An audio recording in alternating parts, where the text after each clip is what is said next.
Hello, Soundies. Welcome to our Sound for Video session. It's the 12th of February, 2023. It's great to have you here, and I hope everybody's had a great week and looking forward to another good week making some great sound. All right, let's go ahead and hop on over to our agenda, and we'll take a look at what we have on the agenda for today. First up, we're going to talk about sound for live streams, and I have I've been live streaming since 2015 in one form or another. I've made a ton of mistakes, and so I've worked through some of those mistakes, so I want to share some of that, but I've also gotten a lot of common questions, and I want to cover some of those as well. And then we also have some questions that were submitted ahead of time, so we'll take a look at those in just a minute here. Okay, with that, let me just, let's go ahead and dive right into the topic today, sound for live streams. The very first thing to consider, and I know a lot of people may be surprised for me to cover this very first, but I think the most important thing is to manage the noise and any sound reflections or reverb that's occurring in the space where you're live streaming. That's the first thing. And managing noise can come in a variety of different forms. So, for example, some production gear is really noisy. And in fact, we have some fans running. I forgot to turn one of them off. Okay, well, sorry about that. Now, that one's off. So here I'm making mistakes already. But that is a camera that has a fan on it that runs when it's not recording. So I actually turned it on during the live stream to record to turn the fan off. Production gear can be noisy. I have a hyperdeck that plays back the little waveform you see in the background here. It's a rack mount hyperdeck. It is ridiculously noisy. The fan in it makes a lot of noise. So that actually sits outside of this room. It's in the next room over. We have a little flight case on wheels that it's rack. Okay, Danny says little. It's actually big. Well, I mean it's not this tall. It's not this tall. So in any case, it's in the other room to keep that noise out of the recording space or the streaming space. So that's the first thing. Reflections is another thing. Obviously, we have these sound panels. Not everyone can do that in the spaces where they're live streaming. I realize that. I get that. But moving blankets or sound blankets can be really, really helpful. In fact, on my desk, I have a sound blanket. So, and that's especially, I think, important in light of the fact that I'm using this is the Earthworks Ethos here. This is a super cardioid polar pattern microphone, so it does pick up a little bit of sound from the back. So having this, in the position where it is in particular, having this sound blanket behind it covering the desk helps quite a bit. So that helps manage some reflections. So just consider what things you have going. If there are fans you can turn off, turn them off. A lot of LED lights now have fans in them, and I specifically chose the lights that I'm using here today. This is the Aperture 300, the P300C. It has a mode where I can turn the fan off. And I don't need that much light. It's relatively close here. It's about just over a meter from me here. And then this light over here that's illuminating a lot of the rest of the room is the light panels. And it also has a mode where you can turn the fan off, but it limits the amount of output you can do. Same with the Aperture. We don't need that much light, so I specifically chose those two lights for their ability to operate without a fan. So the little hair light here is a fanless model, and then the color LED lights back there are also fanless. So those are the kind of considerations to take. So that's the first thing I would get under control. A lot of people, will often ask me, what microphone should I get? Because I have noise in my room. Actually, you should manage the noise in your room first, and then we can talk about microphones as well. And in fact, I'm not going to spend a lot of time talking about microphones. We did do a review on my main channel of the Earthworks Ethos microphone, which is what we're using here today. It's a broadcast-style microphone. I would recommend go taking a look at that. We compare it to the Shure SM7B and the Electro Voice RE20, two other very common broadcast microphones, although those other two are dynamic microphones. One thing that's really interesting that I found in that when I was putting together the review is I turned on a fan in the background intentionally and recorded with each of them, and they all performed about the same if you're at the same distance. If you're about 6 inches from the mic, they did about the same. So there is, I think, and I've perpetuated this, so I come to you humbly now and and ask for forgiveness. I actually thought that dynamic mics would generally be a better choice, especially if you're in a noisy space. And indeed, if you're going to be right up on the mic, I think there's some validity to that, but at equal distance, they perform about the same in terms of how they pick up backup noise or background noise. So consider that as well. All right. The next thing is, how are you going to get your audio into the stream? And that comes down to a large extent based on answers from a number of questions you have to ask yourself. Number one, how many microphones and other audio sources do you need to get into the stream? And that's going to drive a number of other decisions that you make about what kind of hardware you're going to use, whether you're using a mixer or you're going to come in via USB. So if you're doing just a single mic, a USB microphone can be a great choice. We're starting to see some things on the market that change that, and I'll talk about that in just a minute. But it also influences whether you can use a software encoder versus a hardware encoder that actually sends the stream off to the platform where you're streaming, whether that's YouTube or somewhere else. So that's the first thing you need to ask yourself is how many mics and other audio sources are we working with here? Now, software encoders. So here I'm referring to software you run on your computer that encodes and sends the stream to a platform. This will be things like OBS, Ecamm Live, and I think there's vMixer, a whole bunch of others out there. But those are software encoders, and they have some pros and they have some cons. The pros are that they're incredibly flexible, and the ones that are under active development are getting new features all the time, which is fantastic. So they can do a lot of things. There are some cons. Some of them, like Ecamm Live, I'm looking at you, have audio meters that are not that great. Some of them also have rather poor monitoring options, so it's really hard to hear what's actually going out on the stream, and that can be problematic. Again, looking at you, Ecamm. But that's where, from my point of view, a hardware switcher / encoder can be an advantage there, where you can actually hear what's at the end of the signal chain. And that's the important thing, is you can't just listen anywhere. You actually need to make sure that you're getting the audio right before or after it's been sent to the platform where you're sending it. So in our case here, we're actually using an ATEM Mini Extreme.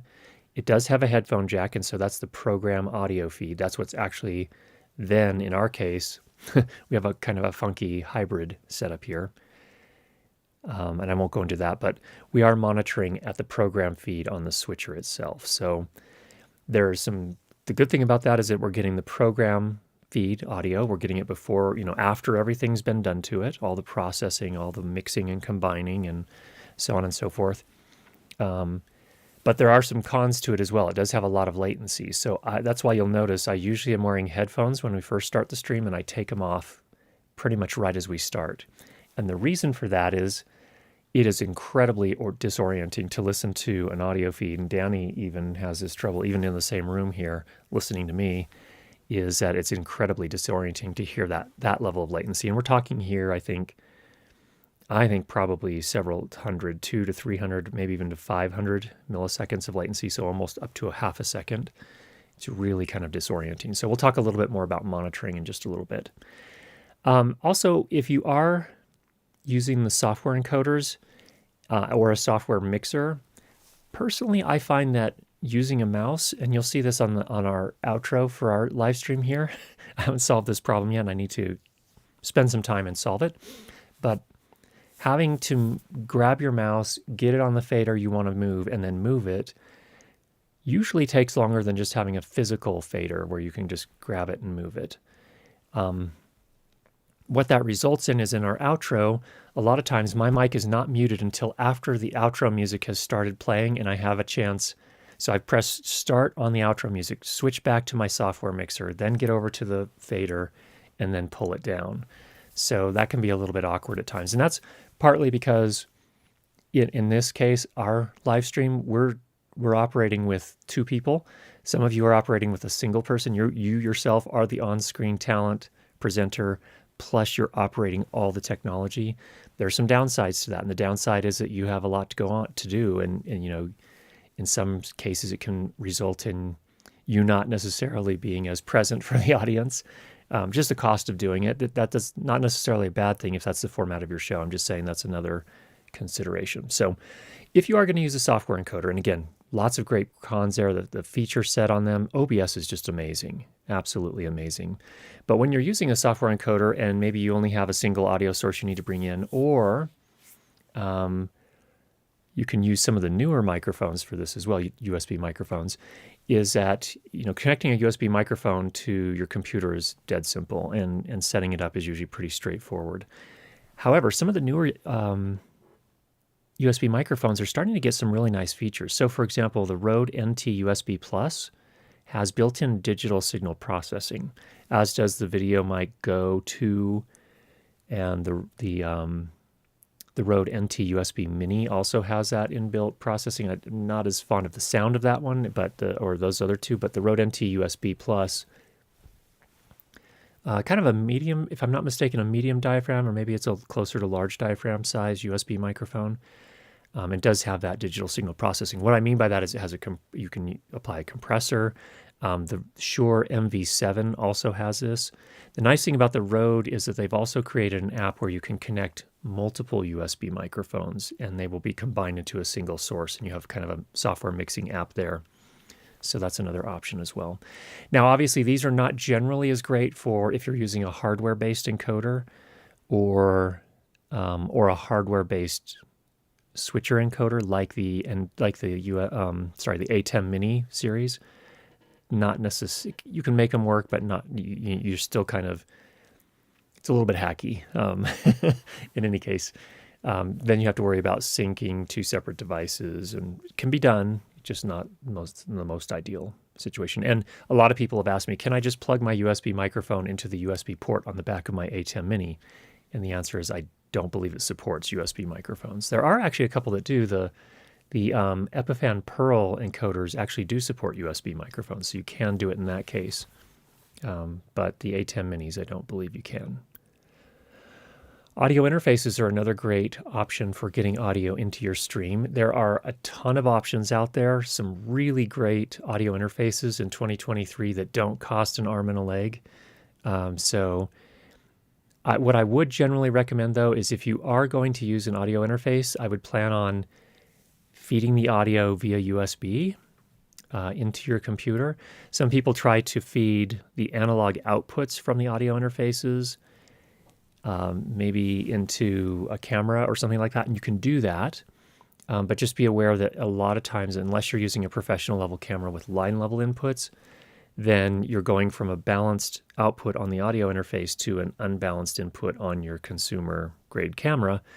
And there are some additional considerations there. We actually have, by the way, in the description, I have a number of videos where I talk about some of these topics that we're going to cover today in much more detail. So we did have a live stream 3 months ago about balanced versus making connections between balanced and unbalanced audio gear. And we have a video down there where we talk about the details on that. Now, the advantage of sending audio to your camera from an audio source is that you then don't have to worry about sync. It is in sync with the camera itself, which just simplifies things. So if you have a decent audio input on your camera, you might consider doing that. There are some advantages there. Just be aware if you are going from balanced to unbalanced. That's a question I get all the time. Just this last week, I was helping someone who was facing that exact situation. All right, there are hardware switchers and encoders. So here, for example, we're using a hardware-based switcher, the A10 Mini Extreme. It also has a built-in encoder, although we're not using that, and there's a long history for why. I won't go into that here. But we are actually then feeding the output of the A10 Mini into OBS. And OBS, which is a software encoder, is then sending that to YouTube. But I also have a series of hardware encoders. So out in the other room, again, because they're noisy, they have very loud fans in them. I have an Epiphan Pearl Nano, and I also have a Tascam H.265 encoder. So those sit out, again, in that same flight case on wheels, and we moved it into the other room because they're so noisy. But when you do use hardware, you have, this is where things like mixers and maybe channel strips are a little bit easier because typically those switchers have inputs on them, line level inputs at the very least, on the professional grade switchers at least. So that makes things easier. So then you can control all of your audio in a mixer and then send that directly into the switcher, or you can actually also use a mixer and then feed that into your camera. Again, all the same things that we just talked about apply, whereas if you're using a camera that has a microphone input but not a line level input, or a balanced input, I should say. Important distinction there. I meant balanced input. Then that could be problematic. So not problematic, it's just going to take more steps, more gear to get it to the camera. So again, lots of things that we have there. What does C mean? Comments. Oh, comments. Let's take a look at the comments and questions. Thank you, Danny. And I think I need to change this chair. Speaking of noise, this chair has gotten squeakier just recently. Bangs Naughty Bet says dynamic mics have more massive diaphragms and have are less susceptible to transient noises, chair squeaks, and cats. Close miking a condenser has significant mouth noise issues. And yeah, I think you bring up some interesting points there as well. That's why I'm almost always more like 6 inches from the front of the mic if I can be. Everyone goes through a condenser's better phase. It happens to everyone. I wouldn't say one is better than the other. I think they have different characteristics, and I don't think it's ever fair to say one is ultimately superior, is my personal opinion. I think it just depends. I think that's what he's saying. Totally agree. I hate software mixers. Give me a knob. I definitely prefer either a knob or a fader, a linear fader. Are you using a StreamDecks companion? Could help with the transitions to help things like the outro by automating it. I am not. I think you mean a Stream Deck there. So no, I'm not using those currently. I need to take a sip of water, so I'm going to mute myself for just a second.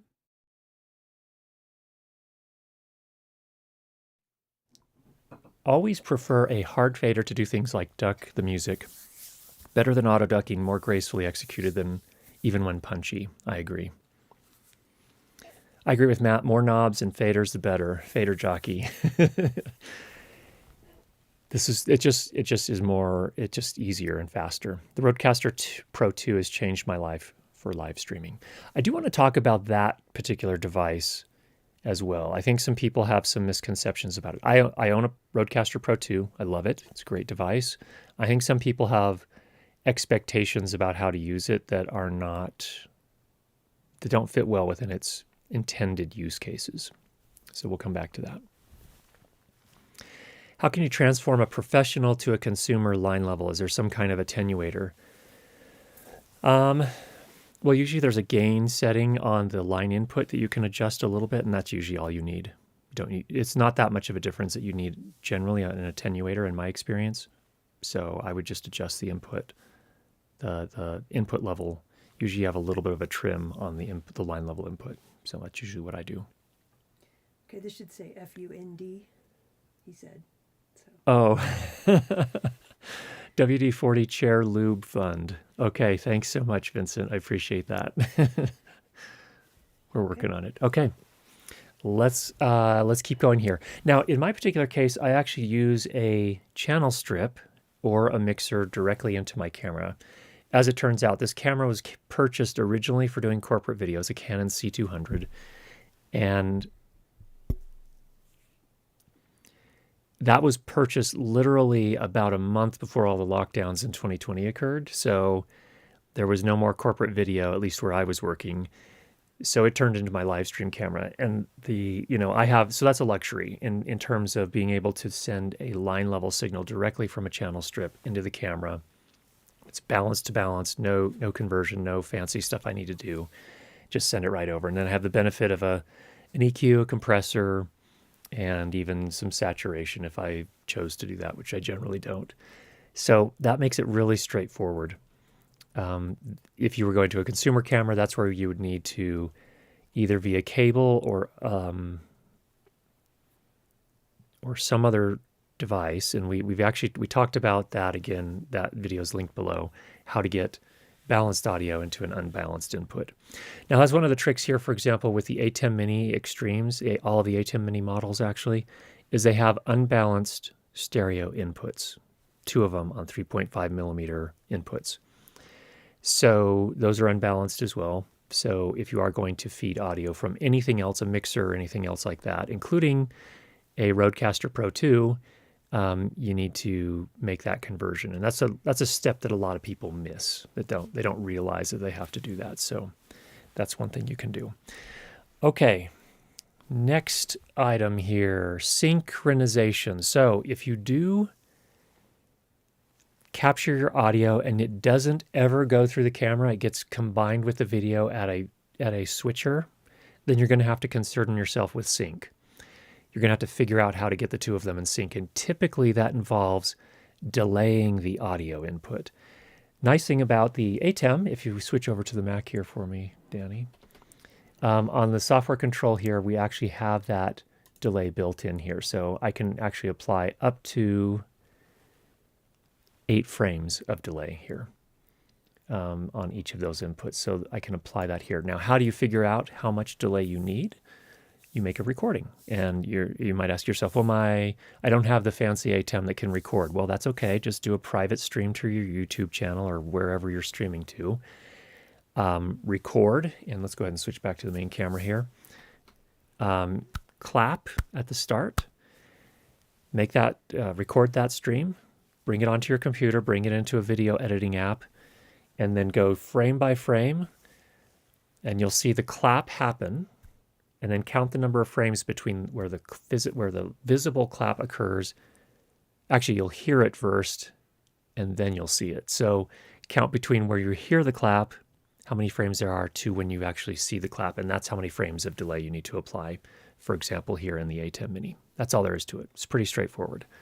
So that's the most straightforward way you can do that. Okay, back to the slides here. All right, so sync, that's another advantage here too of feeding audio directly from my channel strip into the camera. I don't have to worry about sync, it's done for me. There's virtually 0 latency on analog audio gear, which is what this channel strip is. And so when the audio gets to the camera, it is perfectly in sync already. And then that gets sent to the switcher from there, the video switcher. So those are kind of the 2 main approaches you can use. Also with things like OBS, you can also apply an offset or a delay to your audio in OBS. If you're using a USB microphone, you'll want to do that same thing, a USB microphone and a separate camera. Record your stream. You can do that directly in OBS, or you can actually stream it up to YouTube privately or however you want to do it. And do the same thing, count between when you hear the clap and when you see the clap, and that's how many frames of offset you need. Now, in OBS, it's actually a millisecond offset, so you may have to do a little bit of math. If you, for example, are streaming at 30 frames per second, and most of the streaming platforms are at 30 frames per second, I'm just pulling out my calculator here. So there are 1,000 milliseconds in a second. So if I divide that by 30, each frame is 33.3 milliseconds in length. So if you need to apply a 4-frame offset, then you need to do 33.3 times 4. That is a 133 millisecond offset. So again, just do 1,000 divided by 30, 1,000, which is the number of milliseconds in a second, divided by your frame rate, 30. That'll tell you how many milliseconds per frame. And then when you figure out how many frames you're off, then you can just apply that number. It's generally going to be 33.3 times however many frames you're off. And that's what you enter in OBS as your offset for audio. Okay, so that's sync. Monitoring is a challenge. And there are a few ways to do that. The way we do it here is that the Ecamm Mini Extreme has a headphone output. And so we can monitor there. And I actually connect a headphone amplifier to that so that both Danny and I can monitor. It's basically like you can think of it like a splitter. It's a little bit more sophisticated than that. It has an amplifier in it as well. But that's how we monitor. Now, I can't monitor while I'm talking because, again, there's so much latency. the audio comes into my channels. It goes through my microphone to the channel strip to the camera. And there's a big amount of latency that occurs via HDMI from the camera to the ATEM Mini, the switcher. So that is just a feature of HDMI. HDMI typically has a fair bit of latency. And then there's also whatever latency of processing that happens within the ATEM as well before we hear it on the output, the headphone jack on the ATEM Mini. So not perfect, but at least we can get a sense. Now, if you don't have one of the switchers with a headphone output, then the way I used to do it with the smaller ATEMs was that I would feed the output, the HDMI output, from the ATEM into a confidence monitor, and then I could plug headphones into that confidence monitor and listen to the audio there, because that was basically a program output, the final output from the switcher to an HDMI monitor, and then I plugged in my headphones to that. So that's another way to do it. If you're using software encoders, this is where things can be a little bit more tricky. OBS is actually pretty good. It allows you to choose for each audio source within any particular scene. You can identify whether it gets streamed and whether it gets sent to your headphones for monitoring as well. So you'll generally want to set up everything to be sent both to the stream and for monitoring. Ecamm Live, last time I used it, I didn't find a good way to do it on Ecamm Live. I think they've added a monitoring feature since then.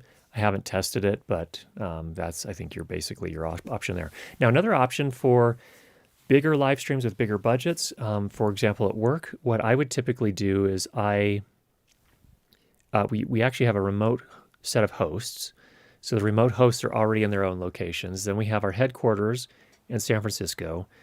And then I'm actually monitoring remotely from there. I'm in the mountains in Utah.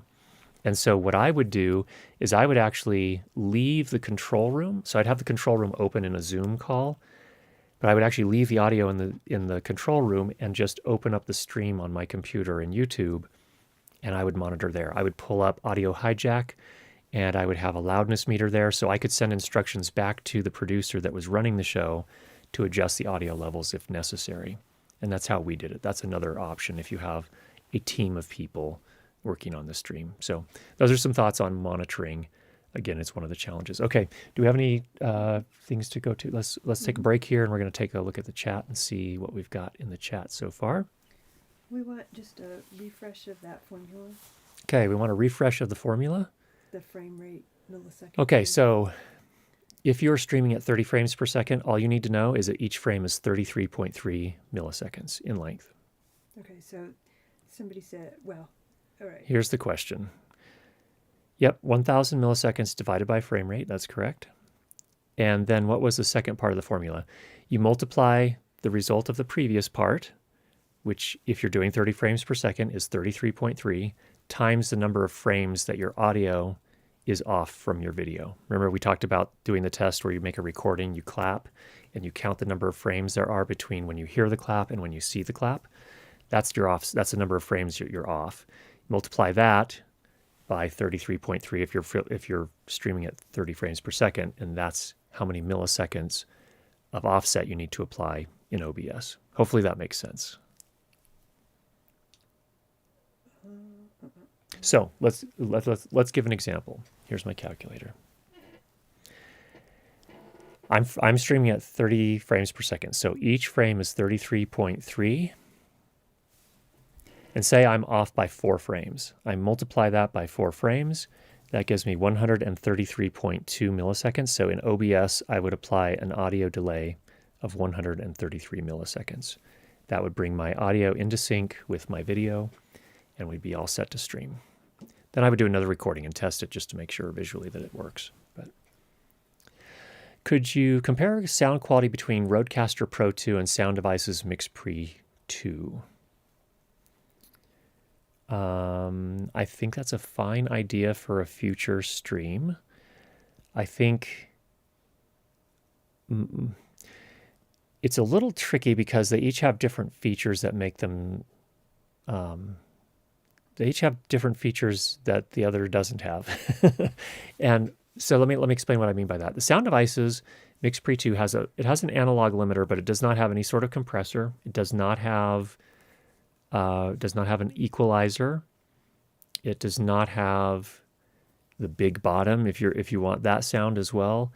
It does not have an aural exciter. It does not have a de-esser. It doesn't have any of that. But what it does have going for it are two things as add-ons. Number one, MixAssist. If you are doing a multi-person live stream or podcast, that can be a feature that can save you, that A, can make a much better mix during a live stream, or B, save you a ton of time in post for a podcast that's not live streamed.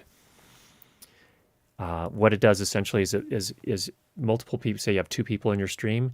If this person is talking, it keeps their microphone at the right level and it pulls the level down on the other person who's not currently talking. And what that does is it prevents the audio from this person talking from getting in this person's mic as well and creating that kind of weird phasey, reverberance kind of effect. And it automatically does that mixing for you. That's the MixAssist plugin. Huge advantage. RODECaster Pro II does not have that. Second one is NoiseAssist. If you are close miking and there is a little bit of noise in the space where you're recording or streaming, NoiseAssist can do a pretty nice job of bringing those noise levels down quite nicely. So that's the advantage of the Mix Pre 2 series. On the RODECaster side, it has a compressor, an equalizer, a de-esser. It has a noise gate if you're into that. I don't generally love noise gates, but that is another option that sometimes can be helpful. I don't think they sound very transparent. You're really kind of fiddly, especially when you get into a multi-person situation. When I'm talking, it might open your noise gate, and then that's a nightmare. That makes a worse mess than if you didn't even use the noise gate in those cases. So if you're not going to actively mix and actually say, for example, at the start of the podcast, it's just going to be you talking or the live stream or whatever, you might pull the faders down on everyone else. And then once you get into the conversation bit, you might push their faders forward. If there's going to be a long period where one person's talking and you don't always know this, so this is the tricky part about mixing, is you pull down the faders for the people who are not talking. But manually, it can be really tough, and they might start talking and you haven't pushed their fader back up yet. So there's some challenges there. That's what the SoundDevices MixAssist does really well on its own. But then you get all these other features on the RODECaster Pro. You get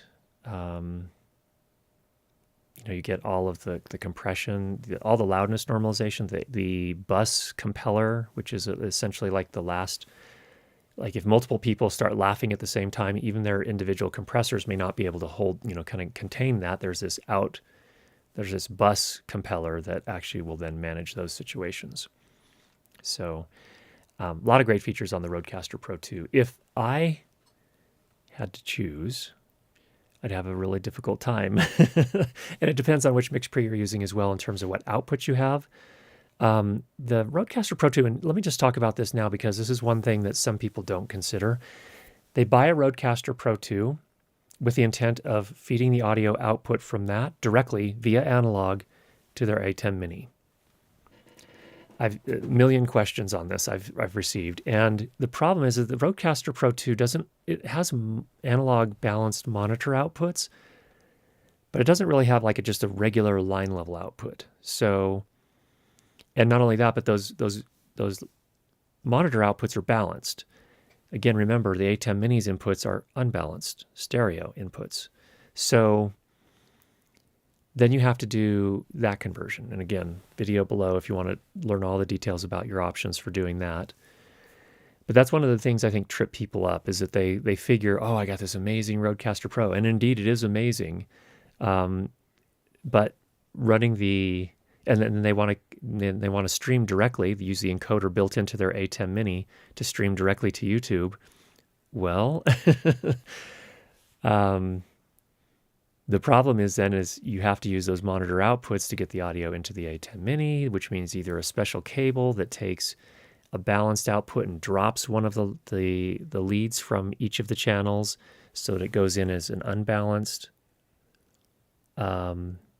input, or it actually is 2 1/4-inch for the RODECaster, so for the left and right monitor outputs. It drops one of the leads from each of those and then combines them into an unbalanced 3.5 millimeter input. There's a special cable, fairly obscure. We made a short video on YouTube about it if you're interested in it. So that's one of the challenges. That's kind of the inexpensive hacky way. Excuse me, just a second here.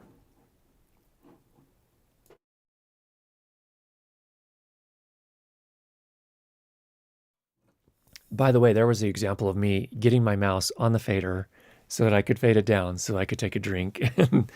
In any case, so those are some of the challenges that come along with that combination. I think the RODECaster is a fantastic device, best suited for feeding all of the audio via USB to your computer, and then using a software encoder to combine everything and send it out from there. That's where it really shines.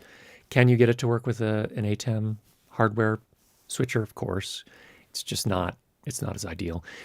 Again, remember, if you're running an unbalanced cable from the RODECaster to the ATEM, another challenge that I was helping someone with just recently is that it's an unbalanced cable.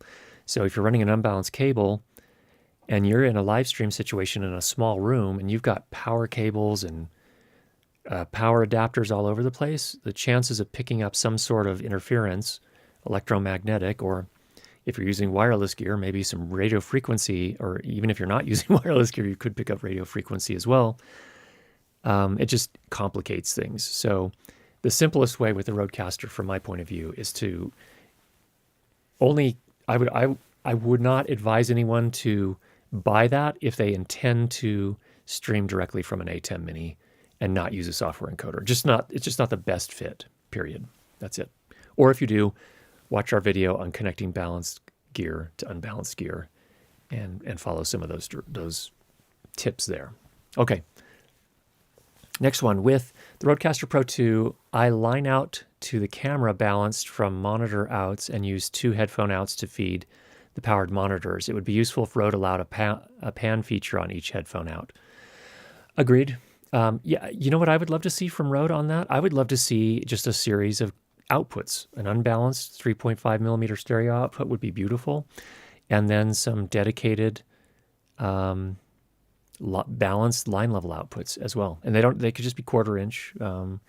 That would be fantastic. That would make things a lot easier and make that an even more powerful device, especially at its price point, which is, I think it's still $700. Matt says, in studio, I go out of the RODECaster Pro II into the handle of the FX3, so I bypass the ATEM 1/4 inch jack and lock all the sound to the HDMI. 100% with you there. That's how I would approach it as well. The FX3 incidentally has balanced inputs. All right, will any delay show up the same in an OBS recording as that will be sent to YouTube? Yes, it should. Yes. Cheap sound blankets. Moving blankets are specified in pounds per dozen. 3 classes, 30, 60, 90 pounds per dozen. Sound blankets are in the 90 to 120 pounds per dozen range. I'm using the sound blankets from Vocal Booth to Go. I haven't looked at others, honestly. Amazon has U.S. cargo control, 95 pounds per dozen blankets, 1 for $44, 4 for $117. No grommets, though. Yeah, once you're getting into that price range, I would save up for the grommeted sound blankets from something like Vocal Booth to Go. But 4 for $117 is hard to beat if you don't need grommets, though. So I get that as well. Shoji, what upgrades or changes are you planning to your live stream, if any? Well, we did make an upgrade today, but it was nothing. No money changed hands to do it. Danny gave me 2 thumbs up for that. The biggest problem I had before was my computer monitor was right here. And then the light, just because we're in a pretty crowded space. We don't have a lot of space to work with in this room.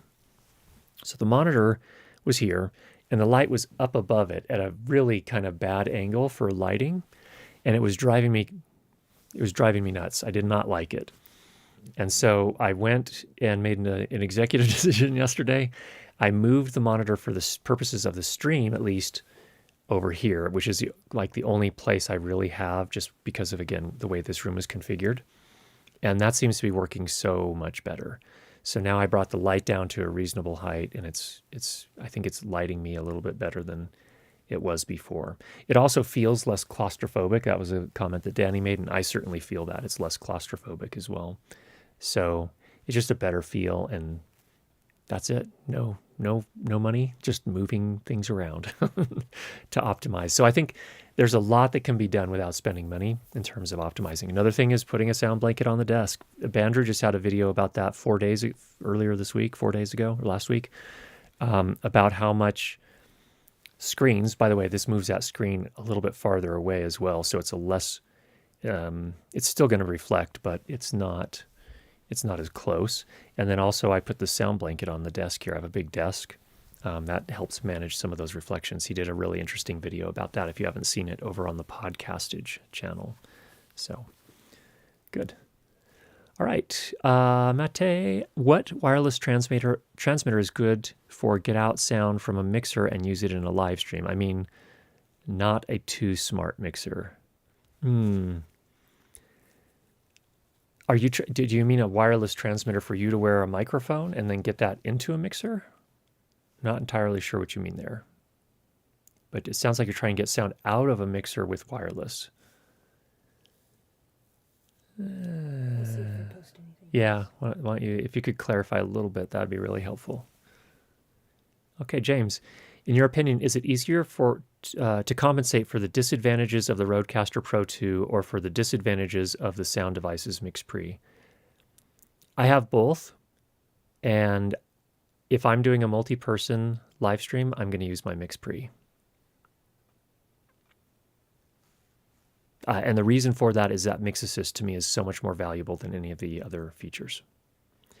Now, you give up a lot with the Rode. I mean, the RODECaster has the sound pads if that's really important to your show. Or you could just feed the RODECaster into your Mix Pre. Anyway, that's ridiculously expensive. I realize that's not what you're asking, but I would choose personally. To me, the MixAssist is the most valuable of all the features for the type of work that I do. That's not true for everybody, though. Just want to be clear about that. Drew asks, how does the Universal Audio Apollo Twin compare to the RODECaster Pro II? Very different. If you're asking specifically about audio quality, I mean, the thing about Apollo is that you have hundreds of processors you can choose from. That's fun. And you may find some that work really, really well. A lot of vintage compressors. There's even vintage EQ, like a Pultec, where you could do the push-pull kind of bass enhance thing. There are a lot of different options on the Apollo. I don't know that I would say one is better than the other. It's just a very different approach.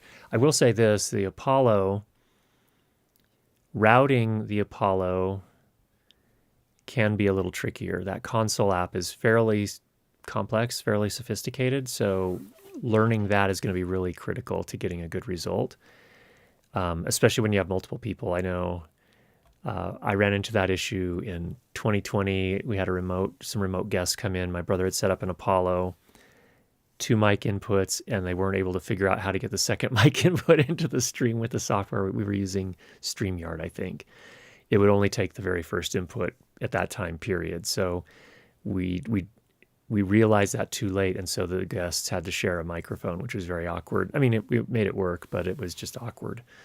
So those are the kind of things that we'll cover in one of our further or the steps coming up. Why don't we have more comments? Yeah. Okay. I mean, Okay, actually, I have a few more things I want to cover. Let me get back to covering these things, and then we have to get some questions, and we'll come back to the chat. Loudness is another consideration. Digital full-scale meters, the type of meters you typically see, and Danny, if you could switch over to the Mac here for me. These are digital full-scale meters, so they are showing our peak levels here. So we're peaking somewhere around -5. Actually, at one point we got up to about -0.42. I don't know when maybe I laughed or something, but these are digital full-scale meters. These are not a great way to really understand how loud things are. They're just enough to help you understand how much headroom you have, which is not the same thing. So that's where loudness meters can come in. I have a video, and we can go ahead and go back to the slides again. I have a video linked below where you can learn about one way to measure loudness for your live streams. In our case, what we did is we used StreamYard. So we got all of the guests into StreamYard, and that's actually how we were going to live stream. I brought in another computer that was running audio hijack and the Ulian loudness meter as a participant in the live stream. We did a test recording there. Actually, you don't even have to do a test recording, but each of the participants spoke in turn, and the loudness meter in audio hijack was receiving that audio and was actually showing how loud it was in terms of LUFS. So that is a super, I mean, like if you really want to do it right, from my point of view, that's the way you do that for multi-guest live streams, especially if they're remote guests. So again, link down below for that. Okay, test. I've made this mistake so many times. And if you're doing something professionally, you have to test what you're going to be using beforehand. Do a test stream. Make sure everything comes through to the platform okay. Make sure all the gear you have set up is ready. Make sure that you have backup plans if something fails, so on and so forth. So that is what I mean by test. In fact, last night we did a test stream here because I did change the setup here substantially. I wanted to test everything out and make sure everything was working okay. We weren't missing anything. We did that one publicly and then deleted it as soon as we were done. Sorry, I just clipped there. I apologize. But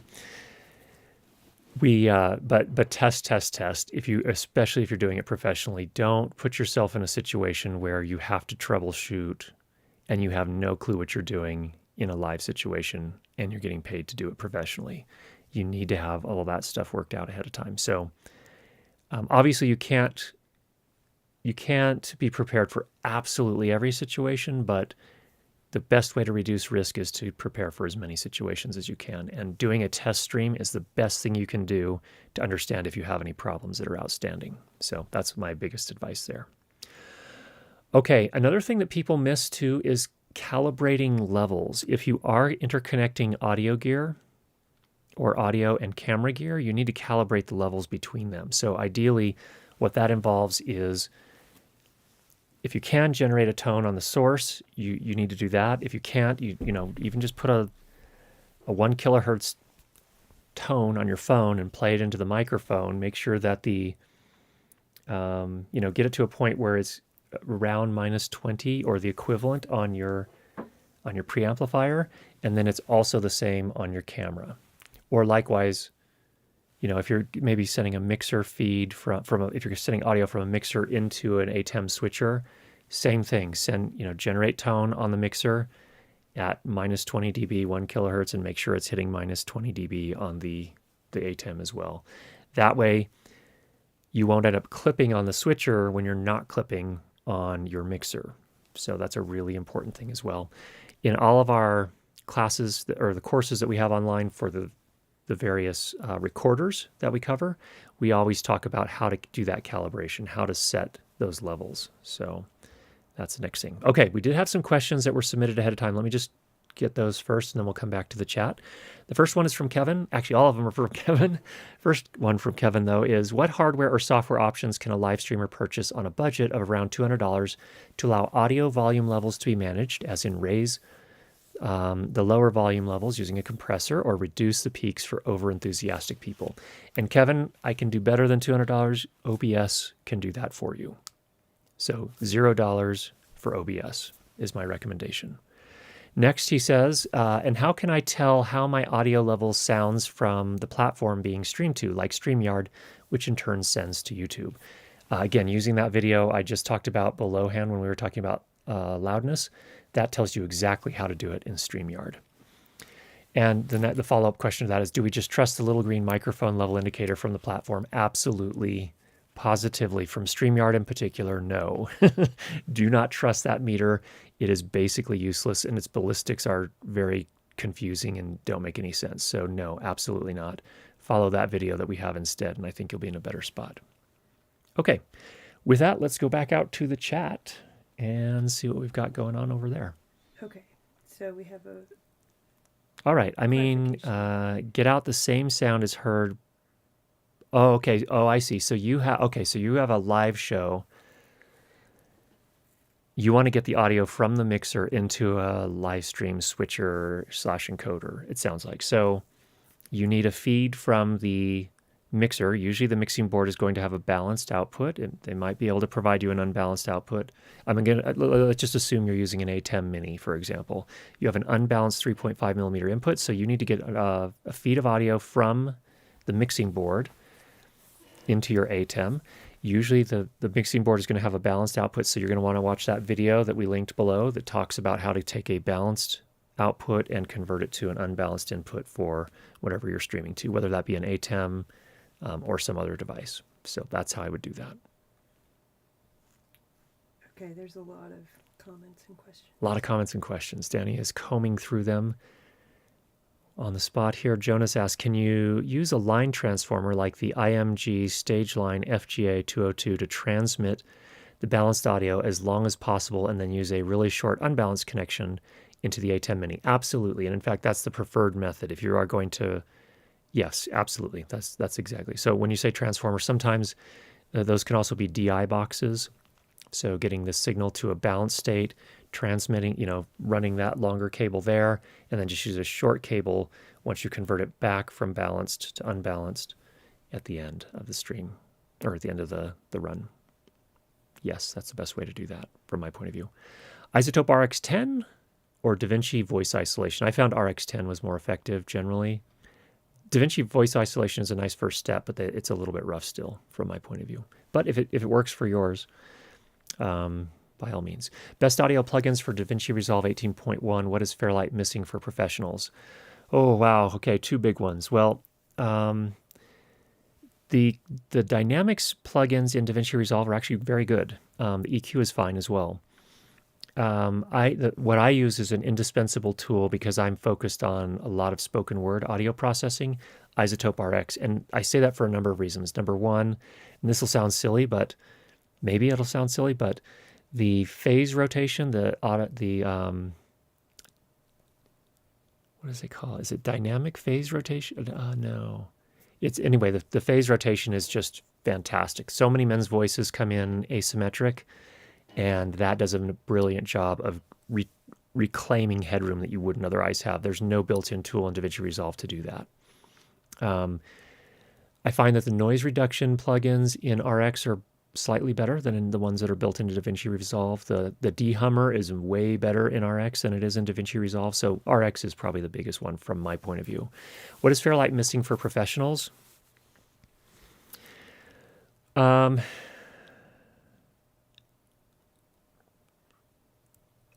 It's missing about 20-some years of market share from Pro Tools. That's the biggest thing, is that Pro Tools just took over in that market and has become the standard, and it's just what most of the professionals use. So that's one thing.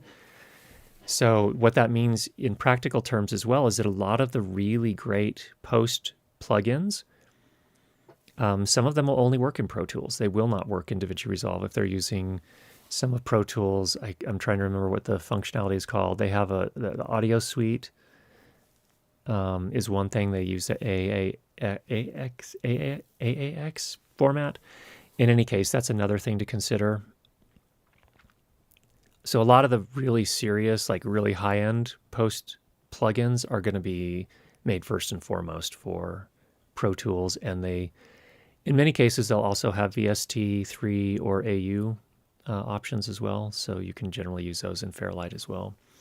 So I'm just tempering that comment. It's like there are some things, like a dialogue match from iZotope is another one that I think, as far as I'm aware, that only runs in Pro Tools.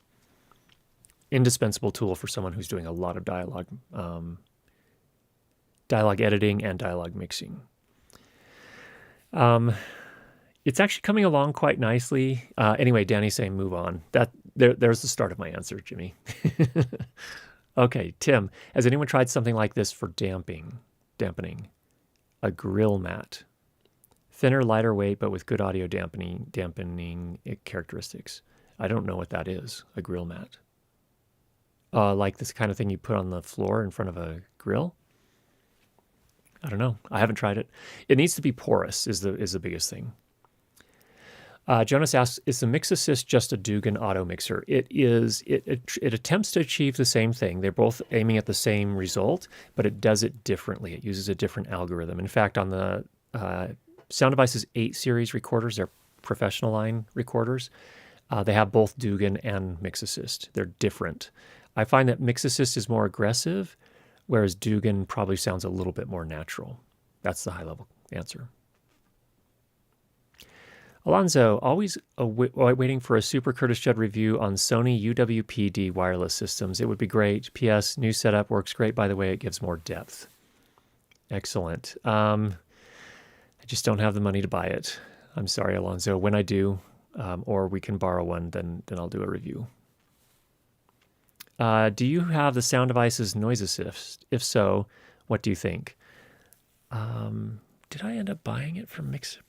I don't think I did. I have it on my 8 series, so my 888. So I don't know that I don't think I bought it for the Mix Pre, so I don't use it on the Mix Pre. I think it's the same algorithm, so it can't run as many instances of it. So you can only put it on one channel on the Mix Pre, whereas on the SoundDevices 8 series, you can put it on multiple channels. But it works great for close miking. If you're booming, it's not as good. Matt says, wow, we disagree. Our studio is much larger and we have treated it well, but I like the RODECaster Pro II over my Mix Pre. Now we don't live stream it recording that is edited, 2 or 3 people. Yeah, if you're live streaming, that's a different story. I mean, if you have a studio where people are sitting far enough apart, then that's not going to be as much of an issue. You can use your directional mics to kind of manage any sort of microphone bleed. It's not that, I mean, it's just if I'm in close quarters, that's where I find the MixAssist to be kind of a really, really nice feature. But then do you give up other things? Yeah, you do. You give up all the compressors and stuff. Okay, Darren says, have you played with the recent RODECaster Pro II firmware update? 1.1.4, routing submixes, main mix control for each headphone output. Also, any experience with Yamaha HS7 or HS7 monitor speakers? Okay, 2 separate things. I had to send my RODECaster Pro II in because the top panel started delaminating from the body. I contacted Rode. They said, yeah, some of our early runs, some of the glues didn't cure entirely, so it's in for service right now. So I haven't used the latest update, firmware updates. I know they came out with some firmware updates. They're adding some really sophisticated routing, which is really interesting. And again, kudos to them for building basically an audio computer, so they could add that feature.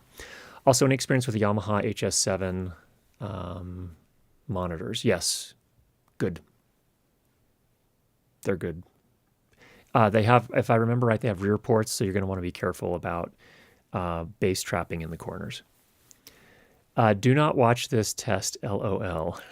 That was our test from last night. I titled it Late Night Tech Check, Do Not Watch. And of course, at least 25 people showed up to watch. Thanks so much for coming by. Thanks for the super chat. I really appreciate that, Kevin. Which do you prefer, StreamYard or Ecamm, and why? I think if I am doing a multi-person remote guest type of setup, I mean, I would prefer to use Ecamm, but they call it, what do they call it? Interview. Their interview feature for bringing in remote guests can be a little flaky. Although that could be true with you have to have enough bandwidth to really support it. StreamYard is usually what I end up doing these days, to be honest. We used Ecamm. The last time we used Ecamm for an interview was when the Shure historian came on to talk about the Shure SM7B, and we had some challenges with it. And again, that's probably more familiarity on my part with it was a big part of the challenge. But then we also had the monitoring issues. So I basically did I run that live stream on my own, or were you there for that one? I was upstairs. You were upstairs, yeah. So I ran that on my own, having a second person. That's where having a crew where you could offload some of the responsibilities doesn't work as well with Ecamm because of the funky monitoring. So anyway, I usually will use StreamYard. StreamYard's the thing I don't like about StreamYard is just to do an HD stream, you have to pay $50 a month. I think that should be available on the $25 or whatever dollars per month plan. don't understand why you have to go to $50 a month to do an HD stream. But that's my frustration there. And their audio meters are horrible. So, okay. Mark, I use my small in-house Dante network with AVIO devices to get output from MixPre and then back into the Ecamm Mini Pro. Mic input allows me to route audio anywhere. There you go. That's a clever solution there. Make sure, but by the way, I think you can still do the Dante certification courses for free. If you haven't done that, I highly recommend you do that. That can solve a lot of problems with Dante. There is an offset you're going to need to apply as well. The Dante is usually, I think, less than 2 milliseconds ideally, but I've found in some cases it can be a little bit more than that. So you will have to just consider sync as well. What wireless transmitter is good for that thing? This is like the fourth clarification. Okay. Do you want me to put up the other? Sennheiser G4. I don't. It depends on how much you want to spend and how how far you need to run, how far it needs to transmit. There are a million factors. Rode Wireless Go if you're going to be on the consumer end. If you want to take the next step up, I'd say Sennheiser G4. If you want to next step up from that, probably the Sony UWP-D system. Step up from that gets really, really expensive really fast. And that's going to be Shure, Axient. It's going to be SoundDevices, A10, A20, and lots of others from that. Thanks for the super. And thank you for the super chat. Do you have a set of videos? We do have a video where we talk about consumer versus professional wireless systems. You may want to take a look at that. It doesn't specifically answer that question, but it gives you some ideas of how consumer-oriented systems differ from professional systems. What channel? What YouTube channel? It's on the main YouTube channel, Curtis Judd. So if you just do a search for Curtis Judd, professional versus consumer wireless, you will find it on YouTube. Okay. Okay. We're not done. We're not done yet, Danny says. I did live stream. If I did live stream like your old way of sending the ATEM over to a Pearl Nano to stream from that device, much more solid. Okay. There's a bunch of stuff I haven't read yet. Okay.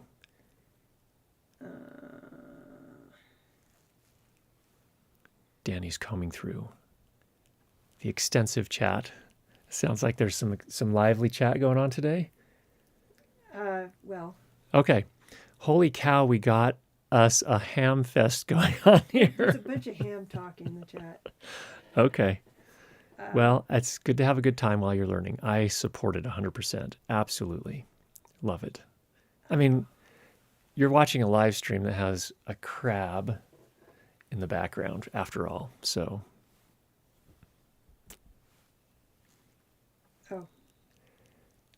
You may not have noticed, but a lot of hams are tuning into you. Huge compliment to you, as hams are very technical. Oh, ham radio Yes. Operators. Okay. Yes. Oh, got it. Very technical and understand this stuff, and these experts are tuning into you. Thank you so much, Kevin. That's great. I'm delighted to have ham operators here. Drew, thanks so much for the super chat. Appreciate that. Hope everything's going well for you. Okay, I don't know what this comment is in reference to. I'll make some phone calls, no promises, but I'll try. We're not sure what that refers. Oh, borrowing the UWP system, I think is what you're referring to. That's great. Yeah, Right. if we can borrow one, that'd be great. Let's see. Wow. Okay. James, thanks for the super chat. Thanks for sharing your knowledge with us, especially those of us who are new to audio and who came to you because of your years of experience. Thanks so much, James. We try to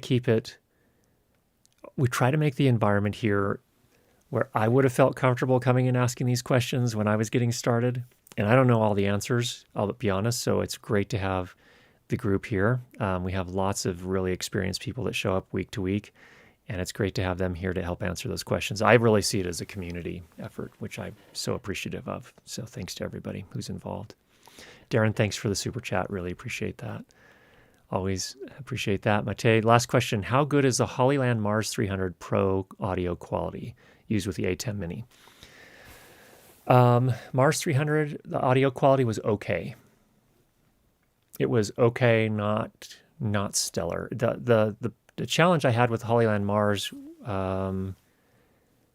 was the frame. It did some funny stuff with frame rates. So if you're transmitting video as well, it can do some funny stuff. I think it only did back when I was using it, and maybe it's changed now. I don't know, but it wasn't doing fractional frame rates. So if you were doing 29.97 or 23.976, it would convert that up to 24 or to 30. So that can mess with your video workflow. Okay. Oh, you should mic up Danny. Let her be that color commentator. Yeah. Do you want to be mic'd up? Because I get the impression sometimes you would prefer not to. I'm on the fence. Danny is on the fence. We're going to do what we can to get her off the fence. So stand by for that. Appreciate the suggestion there. We'll definitely take that into consideration. Okay. We are past time, friends. Get out there. Have a great week. Record some great sound. And we'll talk to you next time. Take care.